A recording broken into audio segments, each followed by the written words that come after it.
இந்த படம் நான் மெயினா பண்றதுக்கான ரீசன் இருக்கும் இல்லையா?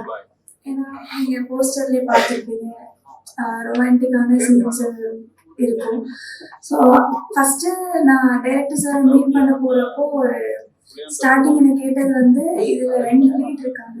ஒரு லீட் வந்து நார்மல் டீசெண்டா இருக்கும், இன்னொரு லீட் வந்து ரொமான்ஸ் சீன் வந்து நிறைய இருக்கும்னு சொல்லி கேட்டாங்க.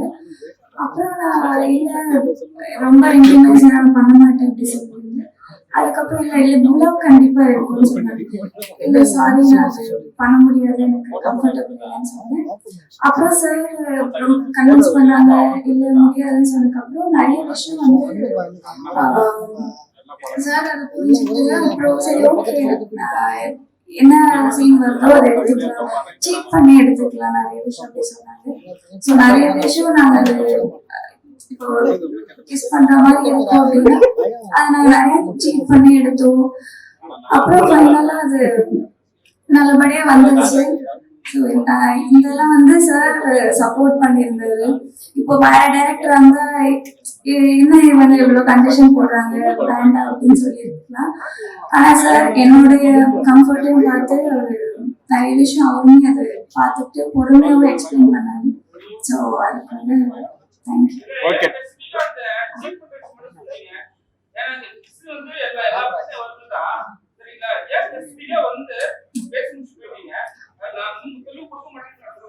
அப்படி இல்லை, இதுல வந்து அந்த தொடர்ச்சி நிறைய இருக்கும். ஸோ அதுக்காக நான் ஆல்ரெடி சொன்னது வந்து ஃபிளிப்லாப் பண்ண மாட்டேன்னு சொன்னேன். ஸோ அதனால சீட் பண்ணி எடுத்துக்கலாம் அப்படின்னு சொன்னாங்க சார். அவரு சப்போர்ட் பண்ணாரு, அந்த ஒரு விஷயம் சொல்லணும்னு நினைச்சேன்.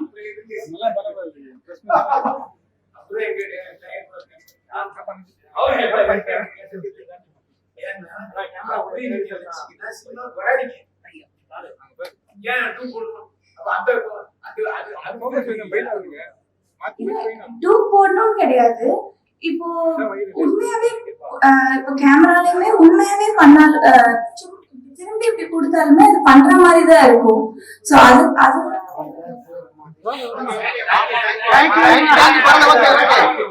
எப்பவுமே ஆடியோ ஃபங்க்ஷன் சொன்னா 4 பாட்டு போடுவாங்க, அதை பார்ப்போம். அதை வச்சு விமர்சனம் பண்ணலாம், ஏதாவது பேசலாம்.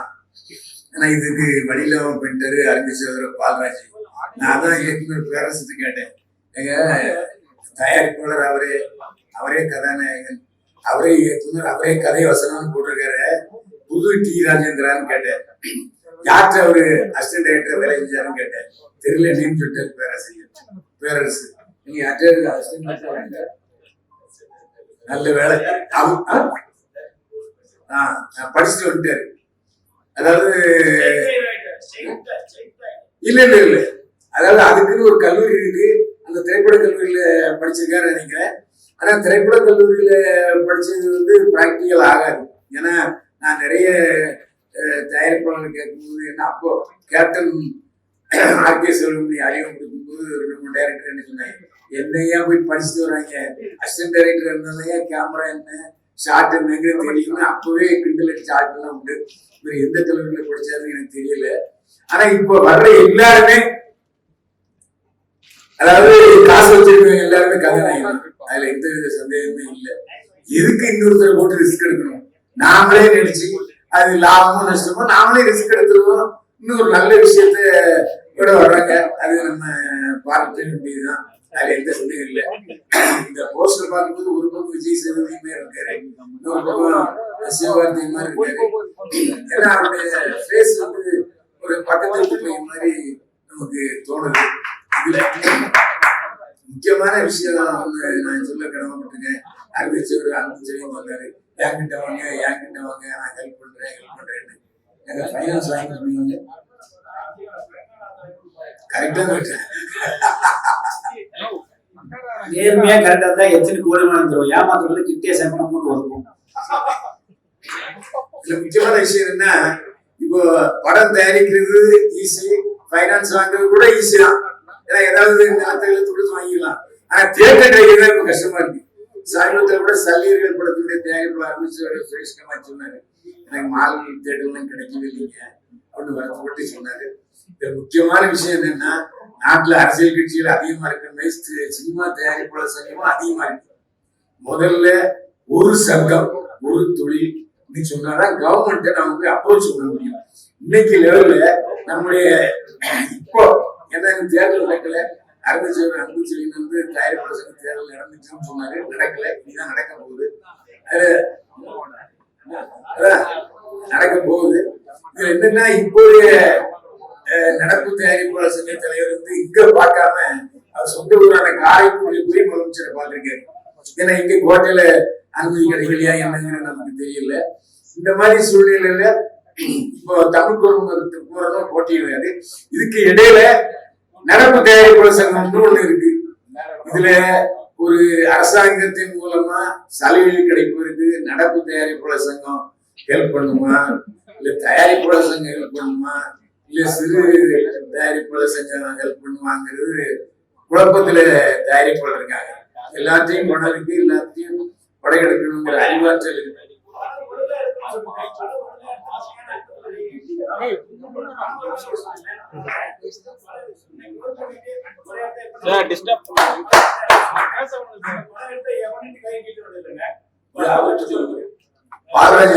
ஆமா, அவர் விமர்சகர், அவருக்கு சொல்லி சொல்லுங்க.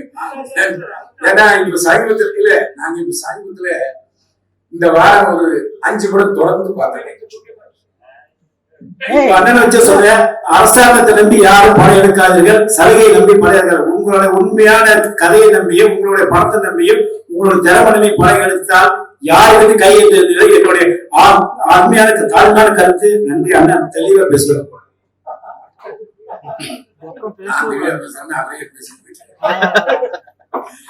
முக்கியமான விஷயம் என்னன்னா, அவரை விட நாங்க தான் அதிகமா படம் பார்க்கிறோம். நமக்கே தெரியும், கடந்த 3 நாட்களா 5 படம் பார்த்திருக்கோம். 5 படமும் ஒரே கிளைமாக்ஸ் இல்லையா? 5 படமும் ஒருத்தர் லவ் பண்றாங்க, அப்புறம் பிரேக்கப் ஆகுது, அப்புறம் மறுபடியும் சேர்றாங்க. கிளைமாக்ஸ்ல ஒரே டைலாக் தான். 3 படமும் ஒரே டைலாக். இப்படி இருந்தா எவங்க படம் பார்ப்பாங்க? ஏன் கதை கேட்கும் போது இது ஏற்கனவே வந்த மாதிரி இருக்கு அந்த கதைன்னு யாருக்குமே அறிவாற்றல் இல்லைன்னு சொன்னா அப்புறம் என்னத்தை நீங்க படத்தை போட்டு படத்தை எடுக்க போறீங்க? எனக்கு சந்தேகம். அதான் ஒரு குளம் இருக்கு. ஆனா ஒரு விஷயம் நான் இதை சொல்ல வைக்கப்படல. இருட்டு அறையில் குறைத்து ஒரு படம் வந்துச்சு. அதுக்கப்புறம் நேற்று ஸ்வீட்டி நாட்டி கிரேசி சூப்பர் படம். நிச்சயமே அந்த படம் சூப்பர் கலக்கல் வசூல பண்ண போகுது. நீங்க அதுக்கப்புறம் நிறைய படங்கள் அதிகமாக வரும். எதுக்கு சொல்லணும்னா, அது நாட் ஒன்லி செக்ஸ் மூவி, அது வந்து ஒரு வித்தியாசமான ஒரு பரபரப்பான விறுவிறுப்பான கதை இருக்கு. அந்த டைரக்டர் ராஜசேகர் நல்ல ஆரம்பத்து கடைசி வரைக்கும் நாற்காலி முன்னே உட்கார வச்சிட்டார். ஏன்னா ஏற்கனவே பழைய கதை முன்னையும் பெருசு. நம்ம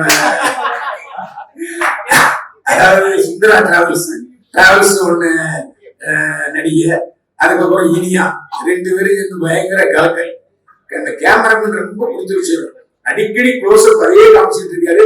நமக்கும் பயங்கர சந்தோஷமா இருந்தது. கிளைமேக்ஸ் வந்து ரொம்ப சூப்பர் கிளைமேக்ஸ். இல்ல ஜனநாயகங்கள்லாம் வந்து சென்சார்ல தடப்பட்டு போச்சு அதுன்னு சொல்றாங்க. சென்சார்ல அது எப்படி அப்படின்னு தெரியல. அந்த ப்ரொடியூசர் நல்லது. ஏன்னா துணிச்சலா கோயம்புத்தூர்ல இருந்து வந்து பாலராஜன், அவரும் அவர் பேரு சுரேஷ் இல்லைங்க, அவர் படம் எடுத்திருக்காரு. ராஜசேகர் நல்ல படம் எடுத்திருக்காரு. என்னன்னா செக்ஸ் படமாக இருந்தாலும் ஒரு வித்தியாசமான கதையோட எடுத்துக்காங்க. வர்ற தயாரிப்பாளர் வித்தியாசமான கதையோட வாங்க. இந்த தலைப்புறம் யாரா அந்த பையன், நான் தான் அந்த பையன். அவரோட டைரக்டர் ப்ரொடியூசர் ஹீரோ அவரே அவரை பையனா சொல்லிட்டாரா என்னன்னு தெரியல. அவரே அவரை பையன் சொல்லிட்டாரு. நான் தான் அந்த பையன். இந்த துணிச்சல் யாருக்குமே வராது. அந்த அடிப்படையில் அவரை நம்ம பாராட்டணும். இதுல முக்கியமான அம்சம் என்னன்னா, எல்லாருமே சொல்றது வழக்கமா ஹீரோயின்கள் வந்து ப்ரொமோஷனுக்கு கண்டிப்பா வரணும், வரமாட்டேங்கிறாங்க. ஒருவேளை அவங்க வீட்டு எங்கேயா போடுறாங்க நமக்கு தெரியல. அந்த அடிப்படையில இங்க வரலையாங்கிறது நமக்கு தெரியல. ஏன்னா இப்பெல்லாம் வந்து ஹீரோயின் என்ன பேசுறாங்க சொன்னா அவங்க வந்து தெலுங்குல பேசுறாங்களா, ஹிந்தியில பேசுறாங்களா, இங்கிலீஷ்ல பேசுறாங்க. நமக்கும் புரிய மாட்டேங்குது, கண்டென்ட் கிடைக்க மாட்டேங்குது. இதுல முக்கியமான விஷயம் என்ன, ஆடியோ ஃபங்க்ஷன் சொல்லி 3 மணி நேரம் போட்டு கழுத்து இருக்கிறாங்க. ஆனா எடிட்டர் போனா 10 நிமிஷம் போங்க சார், எடுத்துட்டு போங்க சார், எவ்வளவு பார்க்க மாட்டேங்கிறான்னு சொல்றாங்க. இதுல எங்களுக்கு உள்ள கஷ்டம் என்னன்னா 3 மணி நேரம் உட்காந்து அந்த ஆடியோ ஃபங்க்ஷன் எடுத்து விட்டு 10 நிமிஷம் வராது. இப்ப புதுசா யூடியூப்ல போட்டிருக்காங்க, நீங்க ஏற்கனவே முதல்ல 5 பேர் போடுற அந்த கண்டென்ட்டுக்கு தான் காசு, நீங்க எதுவுமே காசு கிடையாது. அப்ப போட்டு எனக்கு பிரயோஜனம். ஸோ நாங்களும் இதுல பாதிக்கப்பட்டிருக்கோம். அதனால புதுசா நாங்க கண்டென்ட் வந்ததுன்னா எங்களுக்கு வருமானம். இப்போ தேவையில்லாம என்னையும் போட்டு நான் பேசுறதெல்லாம் போட்டு தமிழில் போடுறாங்க, போடுறது என்னுடைய சகோதரர்கள் தான். நான் என்ன செய்ய முடியும்? சரி, அவங்களுக்கு சந்தோஷமா இருந்தா எனக்கு சந்தோஷமா இருக்குது, நான் விட்டுட்டு போயிடலாம். இதுக்குன்னா எப்படி தயாரிப்பாளர்கள் பாதிக்கப்படுகிறார்களோ அதே போல நாங்க மீடியாக்காரங்களும் பாதிக்கப்படுறோம். இதுல முக்கியமான விஷயம் என்னன்னா, நான் போலீஸ் அதிகாரியா இருக்கேன். போலீஸ் அதிகாரியும் வீட்டுல ஒழுங்கா சாப்பிட முடியாது, ஒரு நல்லது கெட்டதுக்கு போக முடியாது. அதே மாதிரி இந்த மீடியாக்காரங்களும் நல்லது கெட்டதுக்கு போக முடியாது.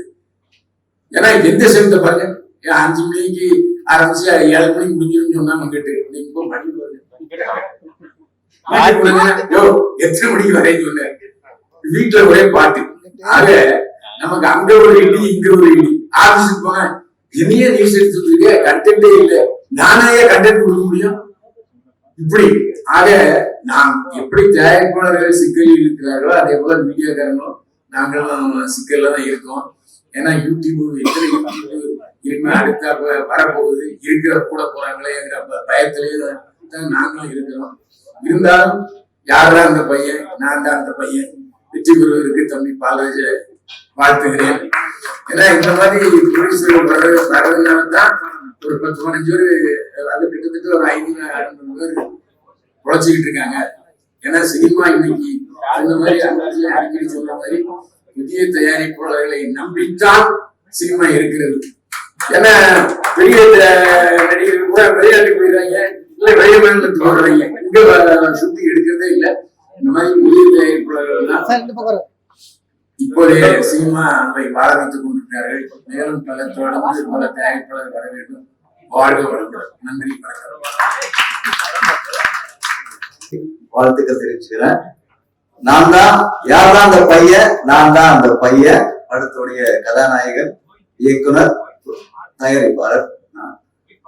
இந்த கதை நான் ஆக்சுவலா இங்க யார்கிட்ட அசிஸ்டண்டா ஒர்க் பண்ணீங்க அப்படின்னு கேட்டாரு அண்ணன். நான் யார்கிட்ட அசிஸ்டண்டா ஒர்க் பண்ணல, நான் டைரக்ஷன் கோர்ஸ் படிச்சேன். அதே போல யார்கிட்டயும் போயிட்டு வேலை கேட்கறதோ இல்ல யார்கிட்ட போய் வாய்ப்பு கேட்கறதோ எனக்கு பிடிக்காது. அதனால நான் என்னை தயார்படுத்திக்கிட்டேன். இது வரைக்கும் நான் யார்கிட்டயும் போய் வாய்ப்பு கேட்டது இல்லை. எந்த இதுலயும் நான் நடிச்சா ஹீரோவா தான் நடிக்கணும்னு நினைச்சேன். அதனால எனக்காக நான் ஏற்படுத்திக்கிட்ட கதை தான் இது. நான் என்னை நான் மெருகேற்றிக்கிட்டேன். அது பெரிய கதை அது. அதனால நான் ஸ்டைல் ஹீரோ தான், நடிச்சா ஹீரோவா தான் நடிப்பேன் அப்படின்ற முடிவு பண்ணி தான் நான் இறங்கி இருக்கிறேன். இந்த கதை பொறுத்த வரைக்கும் ரொம்ப வித்தியாசமான கதை. ஆக்சுவலா நான் நிறைய படம் பார்ப்பேன், நிறைய படங்களுடைய நிறைய படங்கள் நிறைய குறைகள் இருக்கும். இந்த கதை பொறுத்த வரைக்கும் குறை சொல்ல முடியாது. அந்த அளவுக்கு நான் எடுத்திருக்கிறேன். ஏன்னா நிறைய படத்தை பார்த்த அனுபவம் தான் இந்த கதை இந்த படத்தை நான் நல்லா எடுத்திருக்கிறேன். கண்டிப்பா எனக்கு 100% நம்பிக்கை இருக்கு இந்த படம் ஜெயிக்கும் அப்படின்னு. 1% கூட சந்தேகம் இல்லை இந்த படத்துக்கு இருக்கும் அப்படின்னு. கண்டிப்பா சிறு திரைப்படங்களுக்கு ஒரு அதாவது ஒரு முக்கியத்துவம் கொடுக்கறதா கூட அட்லீஸ்ட் கொஞ்சம் என்ன சொல்றது, ஒரு உந்துகோலா இருக்கணும் அப்படின்னு நான் நினைக்கிறேன். அதாவது ரசிகர்களையும் மீடியாக்களையும் திரையரங்கு உரிமையாளர்களும் சிறு படங்களுக்கு கொஞ்சம் வாய்ப்பு கொடுங்கன்னு கேட்கிறேன். கண்டிப்பா இந்த படம் ஜெயிக்கும். பட் இப்போ பொறுத்த வரைக்கும் திரைப்படங்கள் சிறு படங்களுக்கு முக்கியத்துவம் கொடுக்கறது இல்லை. அது ஒரு மன வருத்தமா இருக்கு. அது திரையரங்கு உரிமையாளர்கள் கொஞ்சம் மனசு வைக்கணும்னு நான் நினைக்கிறேன். இந்த மாதிரி சிறு படங்கள் எடுக்கிறவங்களுக்கு கொஞ்சம் வாய்ப்பு அளிக்கணும்னு நினைக்கிறேன். இந்த படம் கண்டிப்பா ஜெயிக்குங்க. எனக்கு 100% நம்பிக்கை இருக்கு. வேற என்ன பேசணும்னு நினைக்கிறீங்கன்னு சொல்லுங்க, நான் பேசுறேன்.